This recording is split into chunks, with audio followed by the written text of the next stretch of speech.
திருவள்ளூர் மாவட்டம் பொன்னேரி அரசு மருத்துவமனையில் மாற்றுத்திறனாளிகளுக்கான மாதாந்திர அடையாள அட்டை மற்றும் நலத்திட்ட உதவிகளுக்கான சிறப்பு முகாம் நடைபெற்றது. தலைமை மருத்துவர் விக்னேஷ் தலைமையிலும் பொன்னேரி வட்டாட்சியர் ஜெகர்பாபு முன்னிலையிலும் நடைபெற்ற இந்த முகாமில் வட்டாரத்தைச் சேர்ந்த 100க்கும் மேற்பட்ட மாற்றுத்திறனாளிகள் கலந்து கொண்டு பயன்பெற்றனர். மாற்றுத்திறனாளிகளின் தகுதியின் அடிப்படையில் தேசிய மாற்றுத்திறனாளி அடையாள அட்டை உள்ளிட்ட பல்வேறு அரசு நலத்திட்டங்களுக்கான மருத்துவ பரிசோதனைகள் மேற்கொள்ளப்பட்டு அதற்கான சான்றுகள் வழங்கப்பட்டன.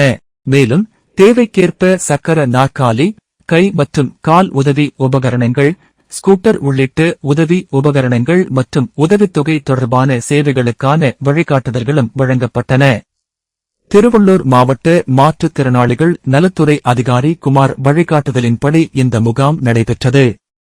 பொன்னேரி நியமன கவுன்சிலர் கருணாகரன் ஏற்பாட்டில் நடைபெற்ற இந்த முகாமில் மாற்றுத்திறனாளிகளுக்கு தேவையான உதவிகளை வழங்கும் வகையில் தமிழ்நாடு மாற்றுத்திறனாளிகள் உரிமை திட்ட பணியாளர்கள் சுமார் 30 பேர் கலந்து கொண்டனர். நியமன கவுன்சிலர்கள் பிரேமா, கலாவதி, தமிழ்நாடு மாற்றுத்திறனாளிகள் உரிமை திட்ட ஒருங்கிணைப்பாளர் பொன்னேரி சதீஷ், சோழவரம் அஸ்வின், கும்மிடிப்பூண்டி அருண்பாலாஜி, சமூக ஆர்வலர் ஷகில் உள்ளிட்ட பலர் கலந்து கொண்டு முகாமில் பங்கேற்ற மாற்றுத்திறனாளிகளுக்கு தேவையான உதவிகளை செய்தனர்.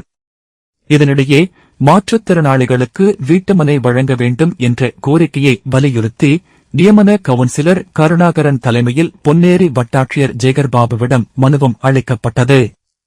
மேலும் இந்த முகாமில் பங்கேற்கும் மாற்றுத்திறனாளிகளுக்கு கடந்த 10 ஆண்டுகளாக ராகவா டிசபிலிட்டி பீப்பிள்ஸ் டிரஸ்ட் நிறுவனர் எஸ். ரகோத்தமன் சார்பில் உணவு வழங்கப்பட்டு வருவதாக தெரிவிக்கப்பட்டது. மருத்துவ பரிசோதனை, அடையாள அட்டை, அரசு நலத்திட்ட உதவிகள் மற்றும் தேவையான வழிகாட்டுதல்கள் ஒரே இடத்தில் கிடைத்ததால் இந்த முகாம் மாற்றுத்திறனாளிகளுக்கு பயனுள்ளதாக அமைந்தது.